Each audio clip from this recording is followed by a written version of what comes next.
Okay, my name is Anthony, and today I'm going to play Joseph. Merry Christmas.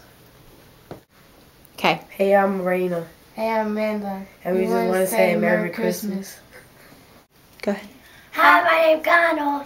My name's JJ, and we're playing the shepherd, and I'm an angel, and we wanted to say Merry Christmas! Bye. Everything was ready. The moment God had been waiting for was here at last.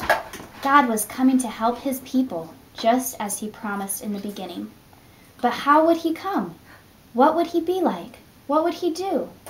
Mountains would have bowed down. Seas would have roared. Trees would have clapped their hands. But the earth held its breath. As silent as snow falling, he came in. And when no one was looking, in the darkness, he came. There was a young girl who was engaged to a man named Joseph. Joseph was the great-great-great-great-grandson of King David. One morning, this girl was minding her own business when suddenly a great warrior of light appeared right there in her bedroom. He was Gabriel, and he was an angel, a special messenger from heaven. When she saw the tall, shining man standing there, Mary was frightened. "You don't need to be scared," Gabriel said. "God is very happy with you." Mary looked around to see if perhaps he was talking to someone else. "Mary," Gabriel said, and he laughed with such gladness that Mary's eyes filled with sudden tears.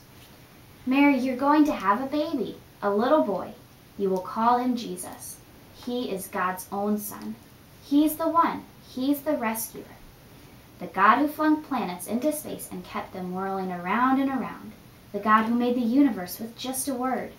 The one who could do anything at all was making himself small and coming down as a baby."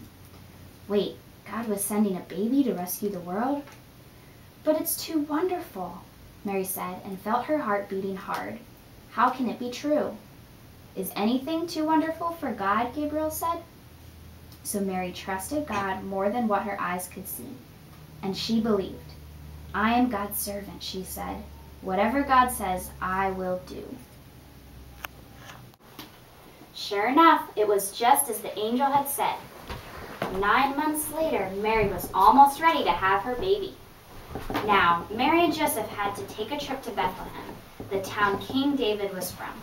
But when they reached the little town, they found every room was full. Every bed was taken. "Go away," the innkeepers told them. There isn't any place for you. Where would they stay? Soon Mary's baby would come. They couldn't find anywhere except an old, tumble-down stable. So they stayed where the cows and the donkeys and the horses stayed. And there, in the stable, amongst the chickens and the donkeys and the cows, in the quiet of the night, God gave the world his wonderful gift. The baby that would change the world was born, his baby son. Mary and Joseph wrapped him up to keep him warm. They made a soft bed of straw and used the animal's feeding trough as his cradle. They gazed in wonder at God's great gift, wrapped in swaddling clothes and lying in a manger. Mary and Joseph named him Jesus, Emmanuel, which means God has come to live with us, because of course he had. In those days, remember, people used to laugh at shepherds and say they were smelly and call them other rude names. You see, people thought shepherds were nobodies, just scruffy old riffraff. But God must have thought shepherds were very important indeed, because they're the ones he chose to tell the good news to first. That night, some shepherds were out in the open fields, warming themselves by a campfire, when suddenly the sheep darted. They were frightened by something. The trees rustled. What was that? A wind? They turned around. Standing in front of them was a huge warrior of light, blazing in the darkness. "Don't be afraid of me," the bright shining man said. "I haven't come to hurt you. I've come to bring you happy news for everyone everywhere. Today, in David's town, in Bethlehem, God's son has been born. You can go and see him. He is sleeping in a manger." Behind the angel, they saw a strange, glowing cloud. Except it wasn't a cloud, it was angels. Troops and troops of angels, armed with light. And they were singing a beautiful song. "Glory to God! To God be fame and honor and all of your hoorays!" Then as quickly as they appeared, the angels left.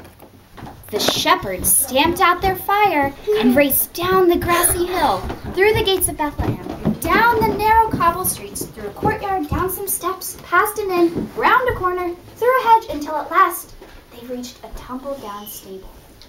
They caught their breath. Then quietly they tiptoed inside. They knelt on the dirt floor. They had heard about this promised child, and now he was here, heaven's son, the maker of the stars, a baby sleeping in the manger.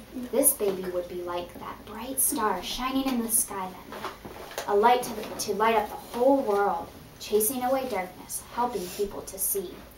And the darker the night got, the brighter the star would shine.